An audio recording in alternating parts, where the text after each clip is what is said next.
just welcome and hope you had fun in your breakout rooms. Now it's time for our affinity group updates. So thanks to you, those of you here who are going to educate us some more.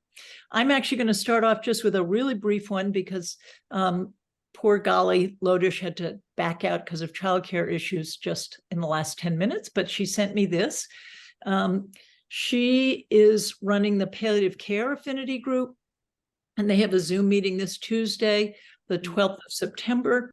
And if you're interested in getting the link to join, her email, and I'll put it in the chat, is glodish, so GLODISH @gmail.com. So that's the first update, the palliative care affinity group. Mm-hmm. And then if I could ask Rebecca Slater, please, to give us an update on the Veterans Affinity Group. Sure, I'll be glad to. I'm going to do a screen share today, so give me just a second. Me and technology, just a moment. All right, sharing.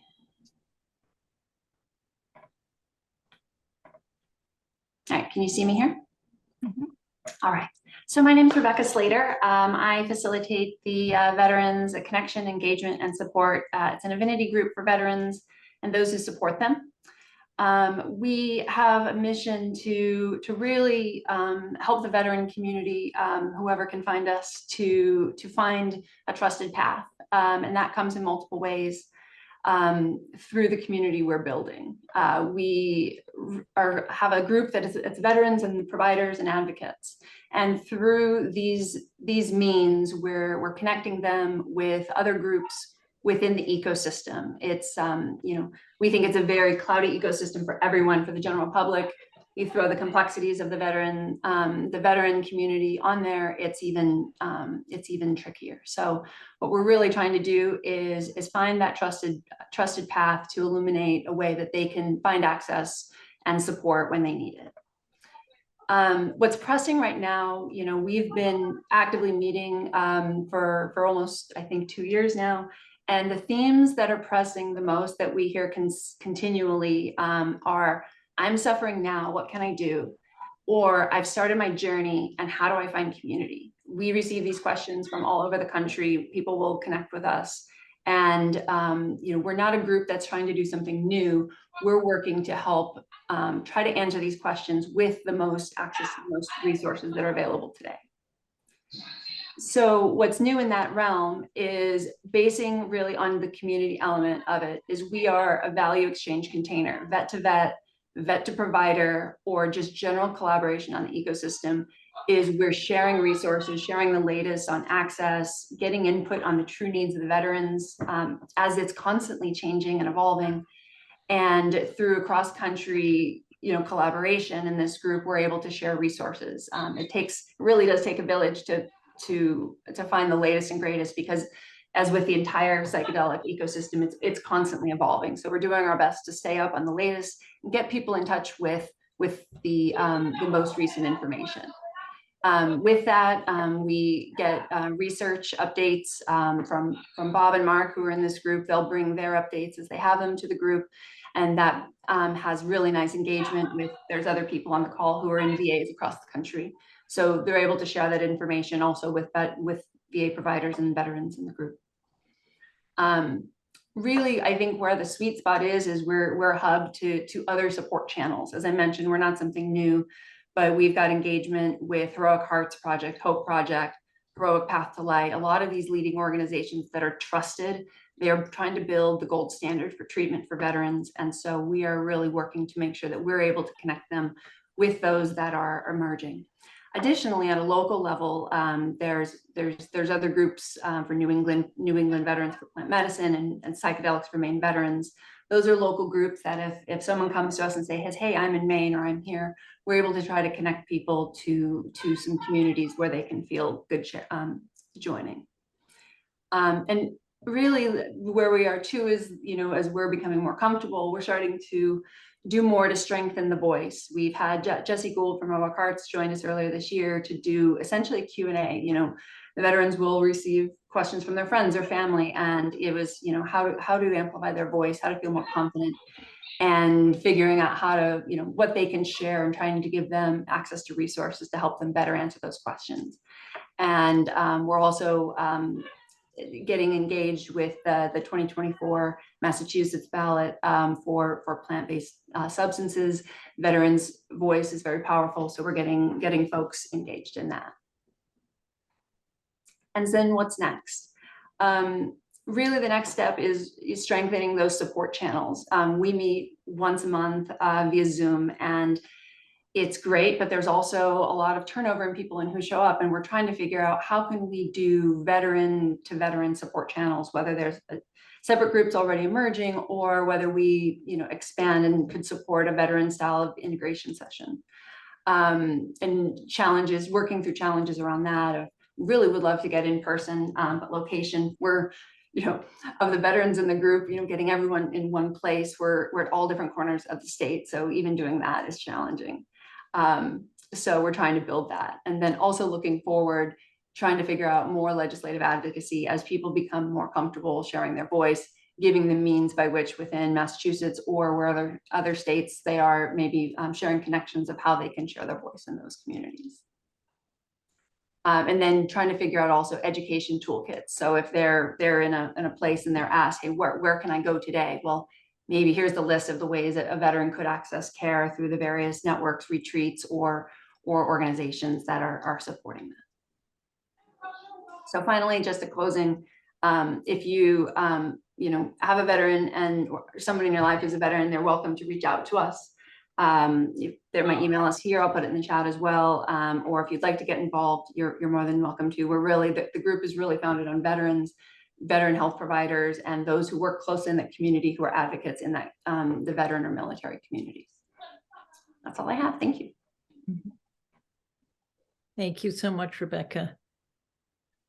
Great work you're doing. Thank you. Thank you. Gladly. And Elise Hoblitzel, can you please give us an update on the Contemplative Practices Affinity Group? Sure thing. And should I do that first, and then Anad and I can make the announcement about, yeah, Mandala, great. Thank you. Sure. It's just, I want to start by saying how happy making it is to see all these familiar faces in this wonderful community here. It's just really a treat to see the proliferation of wonderful beings doing this work and involved. And as Anne mentioned, I help facilitate the Contemplative Practices and Psychedelics Affinity Group. I've been running that group for a couple of years now, and now have the support of Angela Alston as well. And we took a break over the summer, and we're excited to come back in October. We'll have our first meeting where we will feature Alan Ajaya, who was my mentor in the CIS program and is also deeply embedded in this nexus of contemplative practice and psychedelics. So he'll have a lot to share about his own explorations and discoveries and inquiries. And I think it will be a really fruitful and interesting experience to meet with him and talk with him. And he also is just a being who kind of exudes love. So if you want to just come and be in the presence of someone who sort of beams and allows to move through him, that really loving presence, I think you'll enjoy the session. And so I will put into the chat my email so that you can contact me. I'm also on the BPRG website. My email is in there under affinity groups, but I'll put it in the chat as well, so that if you'd like to join the group, if you aren't already a member and are interested, you can reach out to me. I'm not good at doing two things at once. So here goes. There's that. So that's the announcement. We'll have other guests. Angela is working on getting some other guests in November and December, and we'll send those announcements out as we have them. Thank you. Thank you, Elise. Sure. You've had wonderful guests. It really has enriched this community hugely. Thank you so much for your leadership. You're welcome. Yeah, it's a pleasure. and then you'll switch hats and you and Anand Okay, will tell us about the Mandala project. great, great. Yeah, I want to welcome my beloved colleague, Anand, to this community here. I mean, she's familiar with the community, but I just want to say hi, Anand. And Anand and I and two other dear colleagues from our CIIS cohort came together and developed this program. Many of you have heard about it already. Mandala, ketamine-assisted psychotherapy. We run group programs for frontline healthcare workers, and we want to announce and encourage you all to spread the word about our coming November program. It will be November 1st through the 8th. It's a hybrid online and in-person program. So we start with a Zoom session, and then Friday, Saturday, and Sunday we're in person together doing sublingual sessions. And then the following Wednesday is another online session. And we also offer monthly integration sessions for anyone who's participated in one of our programs. This is held right in Watertown, which is very convenient for me, at the Healing Center for the Arts. The fee is $1,400 with a sliding scale down to $1,000. And our programs really, we came together to try and build a place where frontline healthcare workers, nurses, doctors, PAs, therapists could come together and address the moral injury and burnout and other challenges that they were facing, particularly in response to COVID. So I want to pass the baton now to Anand to add some additional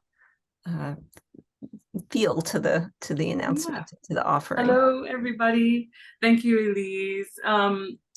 This program is really coming from a deep place of service to our fellow healthcare providers. All of us were working through the pandemic and how difficult it was, especially for those of us who are providing care for others.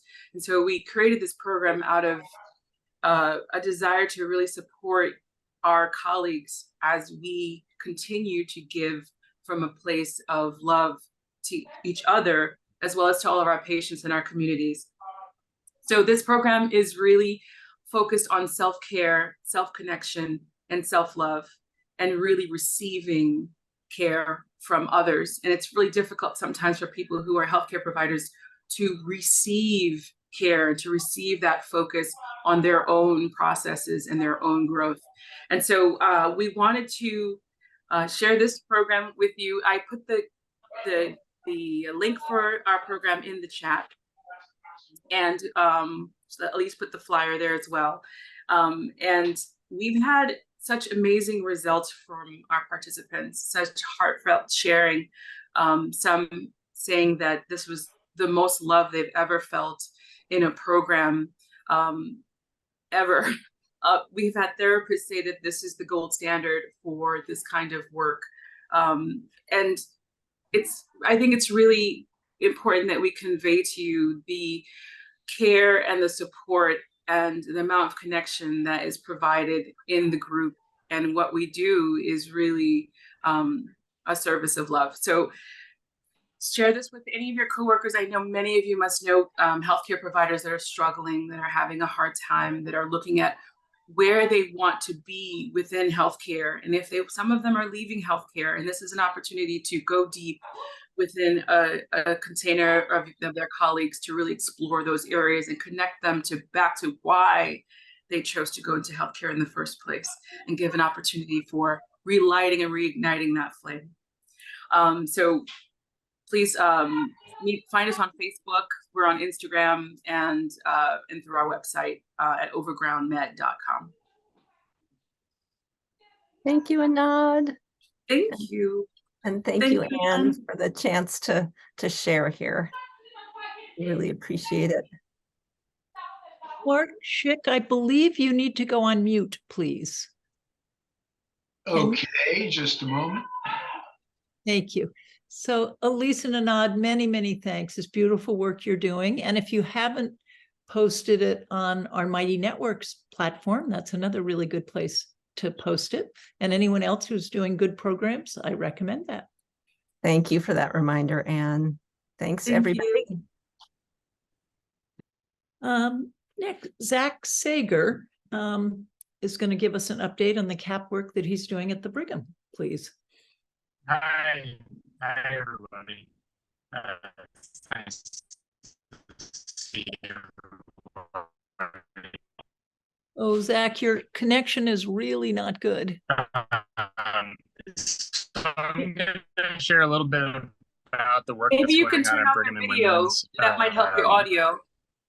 With psychedelic work. Is that better? That is better, Zach. Is that Thank better? you. Yeah. Okay, great. So I was going to share about 3 projects that are going on at the Brigham and that are psychedelic related. And a lot of this work is also funded by work from Eliza Dushku, who was in last year's CPTR cohort. And her husband made a generous donation to the Bridge Clinic, the running of the Bridge Clinic, and also research. And so these are some of the research projects that we have going on. The first is a qualitative study with folks who are currently using drugs about their perspectives and past experiences with psychedelics and their thoughts about how best to tailor psychedelic assisted therapy interventions for this particular population. And so that is work that we're doing right now. And we have about 15 interviews that we've completed so far and that we're working on analyzing and creating some general themes that we can use as we create these interventions. The 2 ketamine trials that we have, one is just about to kick off in the coming weeks. And that's a ketamine in the emergency department for folks who present for alcohol treatment. And so these are all folks with severe alcohol use disorder who present to Brigham Emergency Department to be admitted to the detox unit. And it's a 0.8 milligrams per kilogram over 40-minute ketamine infusion. And so it's largely a biologic model using ketamine, but we have a music program that we've created. The research assistants are taught to be sitters of sorts to help the person in the emergency department generate an intention and stay with the individual over that time during the infusion, and then gather some kind of initial reflections. And then that work is passed on to the team on the admitting detox unit to help the individual kind of make sense of this ketamine experience in the emergency department. And we're looking at some initial feasibility outcomes and efficacy outcomes, seeing if it will reduce the likelihood of returning to alcohol use again. And that's a randomized placebo-controlled trial. The second trial will also be conducted in the emergency department, and it's folks with opioid use disorder and who present to the emergency department with suicidality. And so this is, again, a randomized trial where we're testing safety and initial efficacy of receiving the same dose of ketamine for suicidality in the emergency department to see if it reduces suicidality and also reduces relapse in time returning to opioids. And that, again, uses kind of a modified CAP protocol where we use help the individual create and craft an intention in the emergency department. They use eye shades. There's a music program, and then that work is continued with them on the unit that they're admitted to. So those are the 3 kind of products recruitment in the coming weeks. And we have some other projects that are in the pipeline with other psychedelics primarily. So Anne, sorry for the video. That's okay. Thank you. It's exciting projects. You'll have to keep us updated. Thank you, Zach. Thanks. So Zach's colleague, Yvonne Bosson, couldn't be with us. He was going to give us an update on the palliative care research project that's happening at Dana-Farber. I don't know, Zach, can you give us any update on that? Yeah, and I was going to Yeah. So I can give a quick up. 11th participant in the PATH trial. So that's the psilocybin assisted psychotherapy for demoralized patients on hospice. And we have 15 total, and have 11, 12, 13 who are currently in recruitment and are either tapering antidepressants or figuring out kind of how they want to proceed. But we plan our next session in about a week and a half with our 11th participant. And that work has just been really beautiful, and to see how it integrates with hospice has been really fulfilling. And so there's more to come on that, but we're wrap up recruitment this year, which is exciting. The second study that we are kicking off is a psilocybin assisted psychotherapy trial for patients with advanced cancer and opioid resistant pain. So these are on folks who are on a what would be considered a high dose of opioid pain medications, above the equivalent of 200 oral morphine equivalents a day. And they have advanced cancer, so metastatic cancer, receiving care at MGH or Dana-Farber. And this will be a psilocybin assisted psychotherapy model with prep work, 2 to 3 sessions, depending on how the person feels prepared. The 1-day dosing session at Dana-Farber, and then integration work afterwards. And these are all patients who are receiving palliative care. So the idea is to figure out kind of also how we would make this work really dovetail with an existing outpatient and inpatient palliative care practice. And so that work has been approved by the FDA. We've got the funding, and basically we're just working on some of the logistics of getting the DEA all set up, but we're aiming on starting recruitment for that this fall, which I guess it's fall right now almost. So in the next month or two, time goes fast. Wow, that's so exciting. So for those of you who don't know, a little historical context, Zach and Yvonne were at our first BPRG meeting in July of 2018. That's where they met. And now look at the amazing work they're doing. So it's really exciting to have front row seats while you're doing all this great work, Zach. Thank you so much. Yeah. Thank you guys so much. Couldn't do it without you. Good. Thank you. Thank you. Now, next, if I could ask Bob Kaufman. Bob has promised us a teaser about his veterans survey. So curious to see how you're going to tease us, Bob. Really nice to see you, Ann, and see all of you out there. A quick apology and disclaimer. My WinZip pop-up trial has hijacked the corner of my screen where I'm unable to type any chat back to many of you who've reached out to me. So I apologize. I don't know how to, I'm going to have to manage this monster here. It's just really, this pop-up has just taken over my laptop. If anyone has any ideas, please let me know. So I'm going to share where we are with our formerly characterized as a veteran harm reduction study that Mark and I actually put funding of goals like SHIP and John Kamak, and we've morphed into a much larger project. Indeed, Alan Davis, Rachel Yehuda, Katinka Hoyer, Eric Lund, Nate Cepeda, Stacy Armstrong, and Adam Levin have joined the team as well. And we're now we're finished with our data collection. We had a substantial enrollment, which really added to the power of our study, so much so that the real brains among us decided that this was bigger than a veteran harm reduction study. We're actually going to be publishing the epidemiology of psychedelic use among veterans in the U.S. military. And there's some pretty interesting and important findings that will address both veteran use and non-use with regards to both benefits and harms. Again, this started out as a harm reduction study, and it really does highlight some areas that we can really do some important teaching for veterans. I'm being a little bit coy just because the rest of the team really wants to check fire until we're ready to go into the embargo stage for publication or pre-publication, but it will be out probably in the next month or two. And maybe at that time, Mark Bates, who is a stalwart member of this group, however, unavailable today because he's teaching a class in emotional freedom techniques with psychedelics.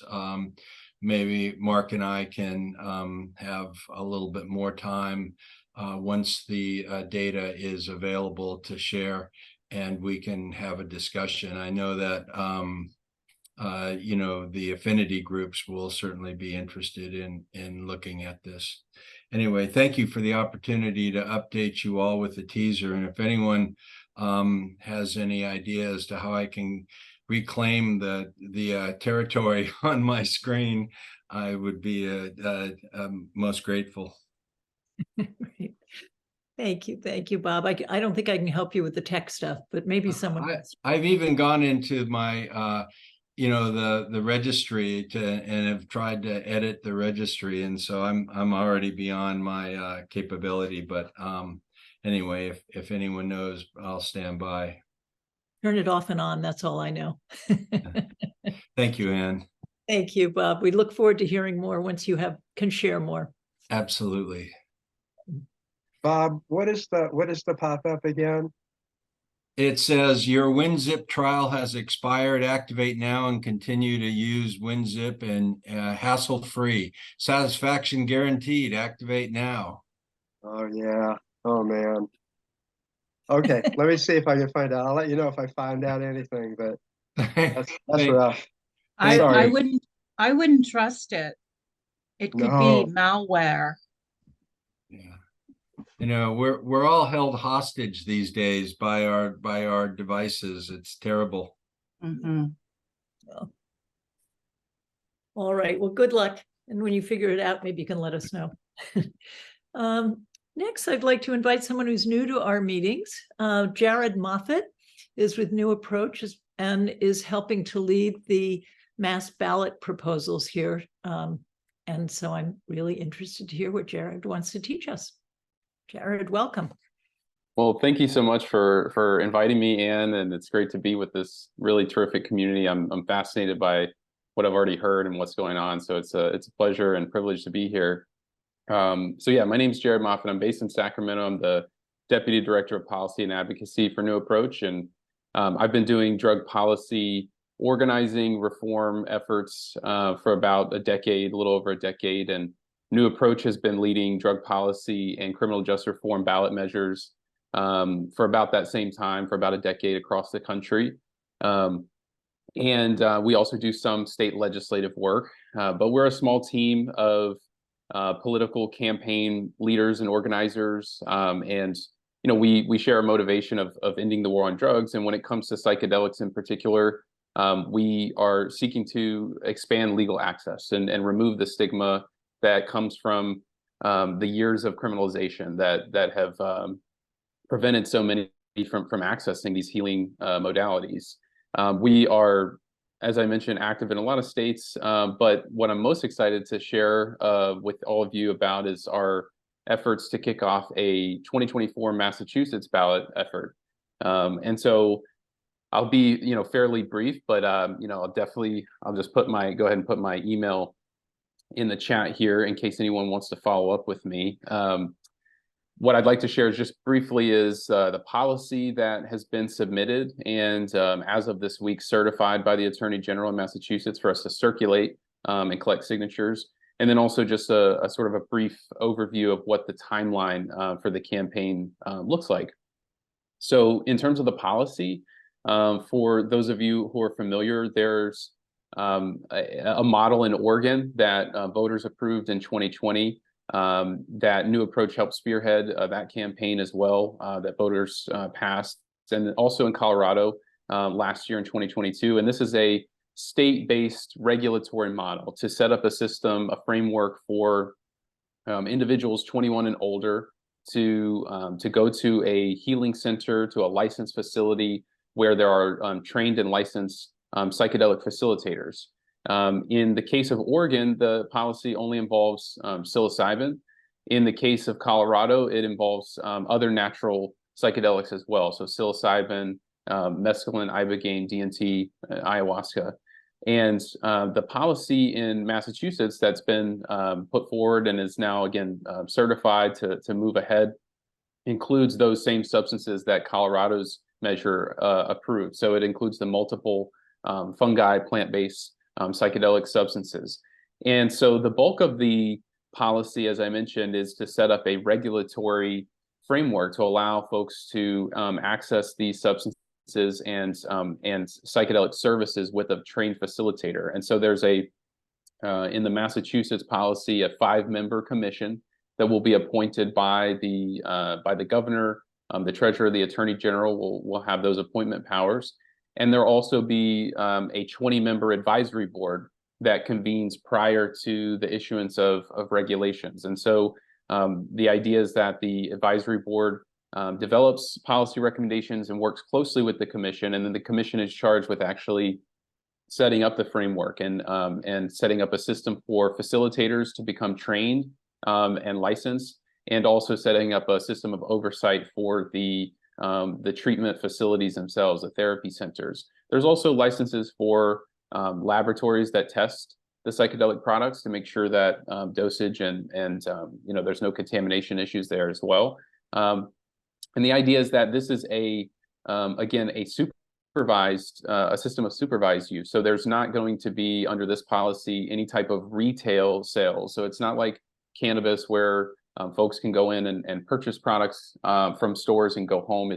The idea is that you meet with a trained facilitator for a preparation session, for an administration session, and then a series of integration sessions. So we're trying to set up a system of state frameworks that follow what the research tells us is effective for providing these treatments. So that's, again, the bulk of the policy. There's also a decriminalization component in Massachusetts, so that individuals would no longer be under criminal sanction for possession and use of limited amounts of these natural psychedelic substances. So that's also an important component, we believe, because we're trying to end the war on drugs, and we don't want folks who are seeking healing to be arrested and to have that stigma sort of around their use.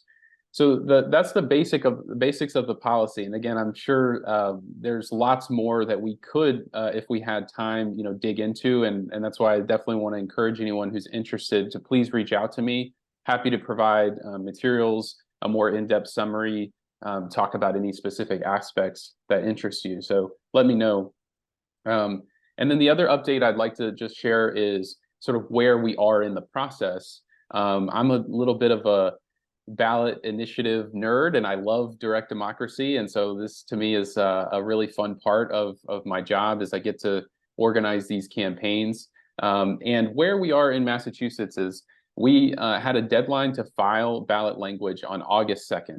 And the language that was filed went to the Attorney General for review. They do a review basically to determine if the policy that's been filed meets the constitutional requirements in Massachusetts and doesn't violate any of the rules that exist. I'm happy to report that last week on Wednesday, we got word back from the Attorney General that our language did meet those standards. And so now we've been approved to move forward with the signature gathering phase of the campaign. So for the next 2.5 months or so, we're going to be hitting the streets with our petitions, asking Massachusetts voters to sign the petition so that we can reach about 75,000 is the total that we need in order to move into the next phase and hopefully qualify for the ballot in November 2024. So once we complete the signature drive in December of this year, the policy will then go to the Massachusetts legislature. It will be in their court for a little bit. They'll be able to hold hearings on the policy. It'll be a great opportunity for us to do a lot of education and discussion around the policy. And it's rare, but it is possible that the legislature could actually just adopt the policy just like it was a bill filed by one of their members. Again, that doesn't happen very frequently, but it is a possibility. If they take no action, then in May, we'll have to collect another much smaller round of signatures And then hopefully by July, we will be at the point where we're officially qualified for the November ballot. And from that point on until November of 2024, our focus will be education. We know that from previous experiences in Oregon and Colorado that educating voters about psychedelics is extremely important to getting them to understand what the goal is, what the purpose is, and to understand the research. Most voters don't know a lot about psychedelics. They've heard bits and pieces, but it's really key that we do that education. And so we'll be, really ramping up our coalition efforts, having community meetings, doing advertising. And so that's what the fall of 2024 will look like. And then last thing I just want to emphasize is we, certainly see this as a multi-year project. This is not just about this policy and passing this initiative in 2024. There's much, much more that comes afterwards.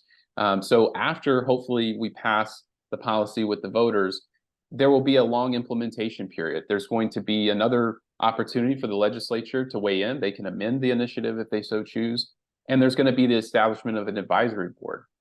And that advisory board is going to meet for over a year to take input from the public and to develop recommendations for many, many details that aren't spelled out in the policy itself. And so that's going to be an important piece of the puzzle here, because we want to ensure that, again, not just this law is passed, but that it's set up and effectuated in a way that benefits as many people as possible. So we're excited to, be at the very sort of forefront of this process. We'll be starting the signature drive next week. So it's a great time to provide this update. And again, I would just welcome anyone who's interested either in asking questions about the process or the policy. Please reach out. And if you're interested in being involved, definitely let me know as well. So thanks again for a few minutes of your time to share these updates. Thank you so much, Jared. It's very exciting. I want to make the point, I personally and my husband, Ship and Page, also were very supportive of this measure. We can't, as the BPRG, take political stands. That's something we've made a decision about, but we believe in education, and that's why we want Jared here. So we're looking forward to supporting you. When I say we, the community here, in any way we can, but we won't give you the official BPRG seal of approval at this point. Maybe that'll change with time, but it's very exciting what you're doing.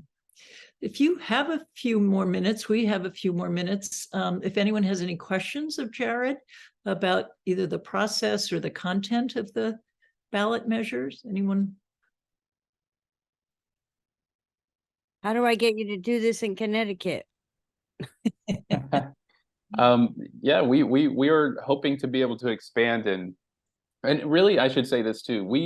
The model that we sort of have for new approaches, we like to support existing coalitions, and there is an existing coalition in Connecticut, and we like to just provide support. And there's a great team already in Massachusetts that's been working on this similar policies, and so that's what we hope to do around the country, is support all these efforts that are happening. So hopefully Connecticut will be next on the list. Can I jump in and ask, you probably do know Jeannie Fontana in Treat, California?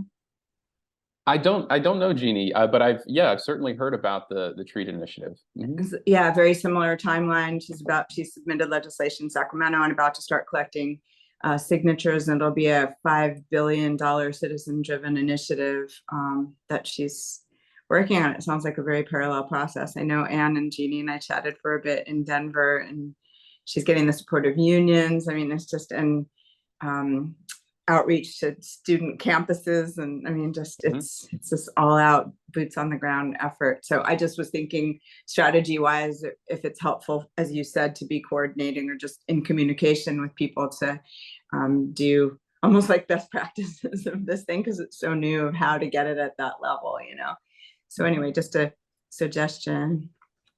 Yeah, would love to connect. Yeah, please reach out if you want to send me an email. Sure, I'll do that. Jeannie gave us an update at our last meeting 2 months ago, so there's a video of her update on our website. So anyone who wants to listen to that, she wasn't able to come today, but So very interested in following that closely. Mhm. And can I change the subject? Can I go back to Bob Kaufman? Is that No, okay? Rebecca has her hand up, so can I go with Rebecca, please? Sorry, Shippen. Yeah, I just, one of our breakout rooms, we were talking a little bit about the Oregon resolution and progress they're making there, Jared. And I was curious how the Massachusetts one, how you're leveraging learnings in Oregon and then in Colorado over the timetable so that when it gets to, you know, getting to really to regulation in Massachusetts, we're taking lessons learned to continue evolving to make it better. That's a great question, and I think it's extremely important that you know, that we try to think of this as an iterative process where, you know, as we see laws implemented in states like Oregon, we learn and implement those lessons and keep improving. As you and maybe others know, you know, Oregon's program, they took about 2 years to develop the regulations, and they're just now opening these you know, facilities for folks to come and receive services. I think it's a couple dozen folks that have come in at this point. So it's very early days, and we don't want to say that we've learned everything there is to learn from Oregon. That we're going to learn a lot more over the next you know, 2 to 3 years. And that's when, you know, this Massachusetts initiative is still 2 to 3 years in the future. So by that time, I think we're going to know a lot more. And so one thing I'm excited about is really seeing that the studying aspect is happening, that the research needs to be moving forward. Now that the program is up and running, it's really key that people be evaluating it. And so that's something that I know a little bit about, but I know folks on the ground are very, very you know, very much paying attention to and setting that up. One thing I can say that, you know, we're very keen to try to learn from Oregon is we want to make sure that affordability is something that, you know, in terms of accessing these regulated services. One thing that's come out of, you know, just some sort of initial analysis of Oregon is, you know, making sure that things like group therapy is an option in the regulated system, because that can help reduce costs.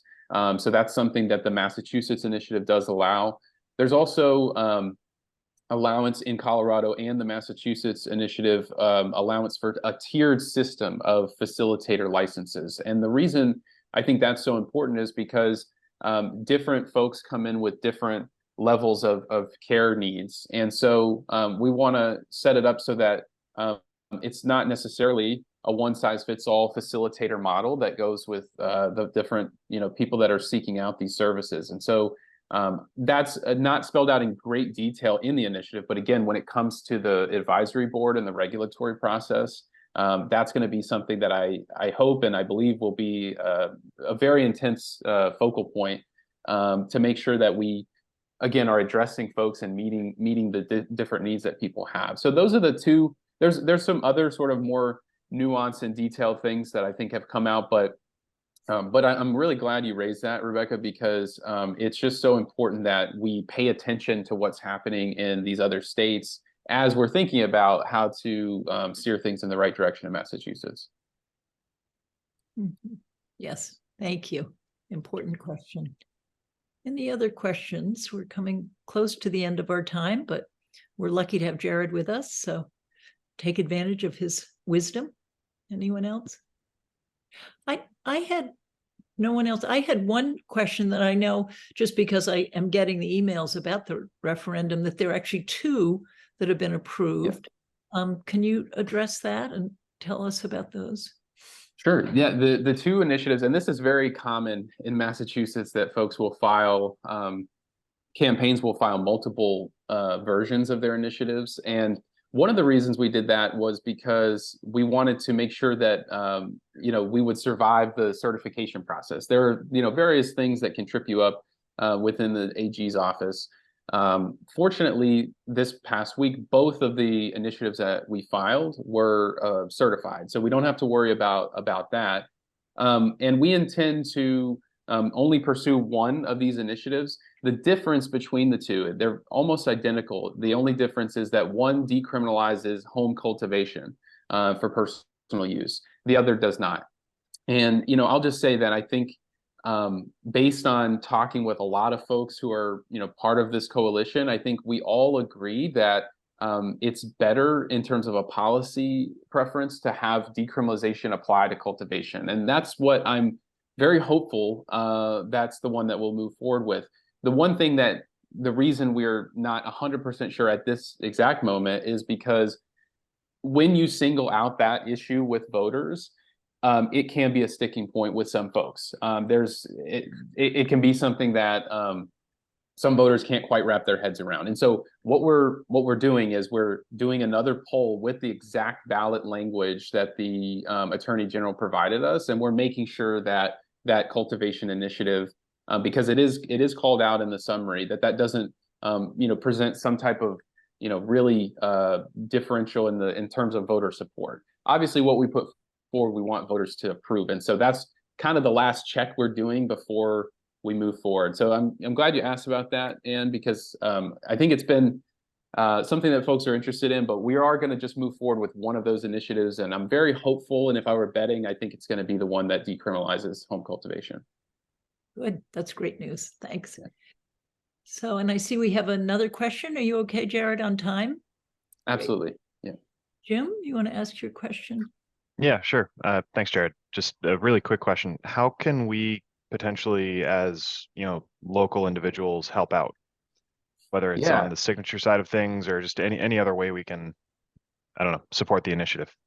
Thank you for asking, Jim. So number one, we're going to be building out our coalition here. We're going to have a in-person coalition meeting on October 12th. And I don't know the location yet, but I would love to, if there's any way, Anne, that I can, we can be in contact via email when I have those details. If you could, maybe pass those along, that would be great. I think the main way is, education, as I mentioned previously, is so crucial. And there's different ways that folks can help us do the education. There's, kind of at the very broadest level, there's, sort of media communications and things like that. But underneath that, there's lots of community forums you may have access to, other groups and organizations that you're part of, doing things like this, having someone come on and talk about the campaign is really helpful. So that's something that, maybe you can think about. How can I use my networks to help get the word out and do some education? So yeah, I would love to connect with you and talk more about, what you're plugged into and kind of what we're doing. And I hope hope it works for your schedule to come to the coalition meeting in October as well. Great. Thanks, Jared. So thank you so much, Jared. And please do feel free to use our Mighty Networks platform, the BPRG. If you're a member of the BPRG, which I think you are, if you're not, you should be, okay. then you can get right on the Mighty Networks platform. And it's a good way to make announcements of things like this.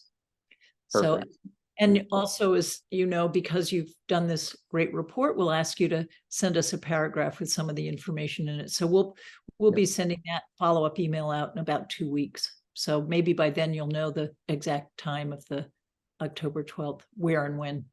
Yes, so that sounds great. I'll send all that to you ASAP, and I appreciate you again helping us get the word out. So thank you. Good. Well, thank you, everyone. So we have a 10-minute break now before we hear from Josh White. And so take a little break, come on back a little earlier, but we hope to start promptly at 2 to learn about the Fireside Project. Thanks, everyone.